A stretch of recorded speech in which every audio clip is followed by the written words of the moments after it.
From your transcript, I've sort of worked out there's about $17 billion of mineral that this company's looking at extracting over a 10-year period.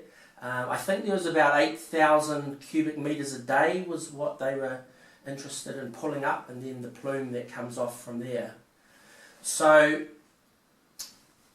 that's really the crux of my submission today.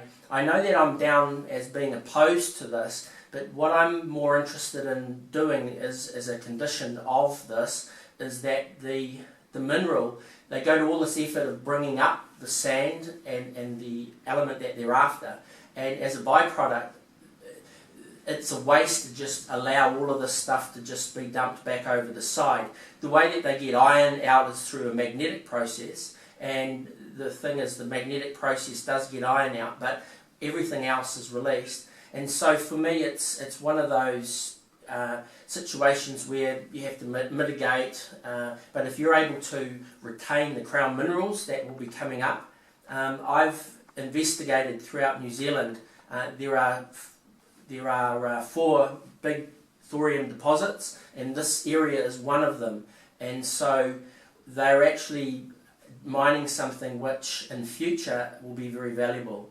So I do have the website up here, which I have been reading a bit about thorium, which I wanted to just perhaps, it's basically a Britannica.com, and it's just looking at the thorium processing, and it was written by Wallace Schultz in 2011.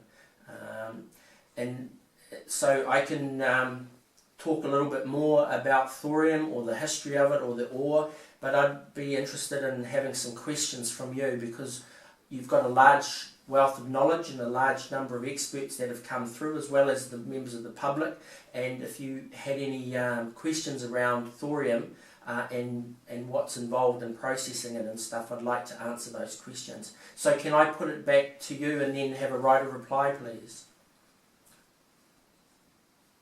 There won't be a right of reply, but there'll be the ability to reply to any questions that are asked by people in terms of the process that we have.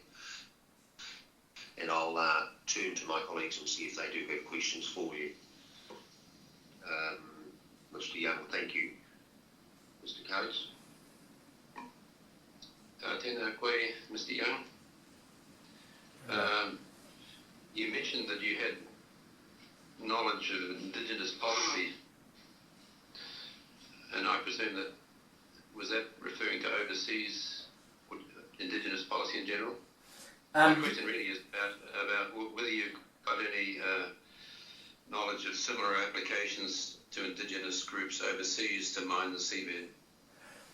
Well, the thorium mining happens off the coast of India, and it's in place deposits, so it's a similar situation as what we're looking at here. With regards to Indigenous, we have a treaty, and my reading of the treaty is that the minerals in the sea were something that weren't considered when the treaty was signed. Dr. Elder presented at a conference at the Sky Tower to 500 delegates. I was one of the 20% from New Zealand, and the other 80% were from overseas, interested in the minerals here in New Zealand. And so this, he basically said that we have $20,000 billion of minerals in the area, 5% on land, Aotearoa, and the other 95% in the sea. And so that's a $20 trillion resource. I'm thankful that the TPPA didn't go through. We would have lost 99% of that if we had been a signatory to that. So from an Indigenous rights perspective, what we're talking about now with regards to the crown minerals, that's something that iwi should be keen upon retaining. I mentioned that the gold and the silver, they're also heavy elements. Gold is 21 specific gravity, 19 specific gravity, and so it's able to be collected through centrifuge as well. So from my perspective, it's a byproduct, but it's a condition that you could put on to the commercial mining. Let's say they pull out $1 billion or $10 billion. These crown minerals that are coming up will be retained, and it's up to the Crown and the iwi to decide what happens. my feeling, and Mr. Shaw, Mr. Alex Shaw spoke about this. If it does go ahead, you have to look at, if you're a fisherman or if you're iwi, you actually have to look at how you're going to live with it happening. And what I'm suggesting now is something to consider as a condition, and it's something that the mining companies will have plenty of money left over after they extract, and so to put in a centrifuge and to get the heavy elements out to put aside on the shore for the rest of the country and for the iwi is something which I think would be a good condition to put in as part of this thing going forward. Thank you, Mr. Young. Ms. McGarry.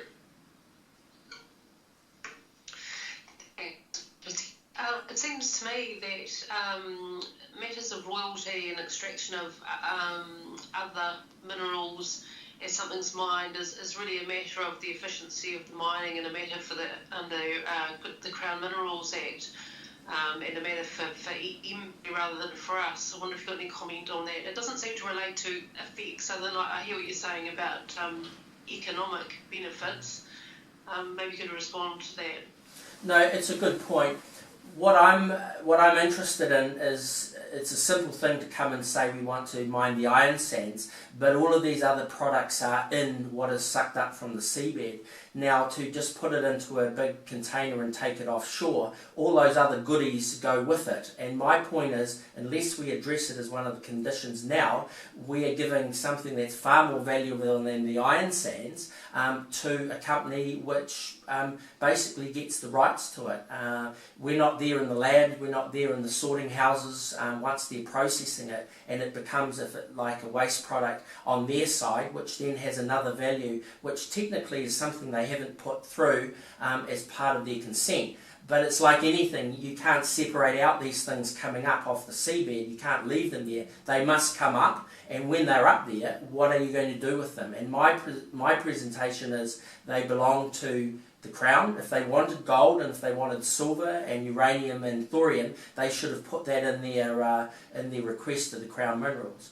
And I know Crown Minerals. I've spent time developing gold mines and silver mines, and so I understand this process, and that's why I'm sharing this knowledge with the public now, so that we're ahead of the curve on this, because this is just the beginning of that $20 trillion resource in our seabed, which will be, this is the first cab off the rank. Many will follow. If we know this now, and they read this transcripts, and they can then speak to what I'm speaking about in every other submission that comes afterwards. So that's why it's important to raise it with you, and just to give the benefit of my research and knowledge and experience to the general public, so that they're aware of it. So really it's an efficiency thing, or you could suggest that they go back and amend their Crown Minerals request to include those, and then go through the process, because all those things are coming up. And that would be interesting for that company to actually go through that process of actually applying for thorium and uranium,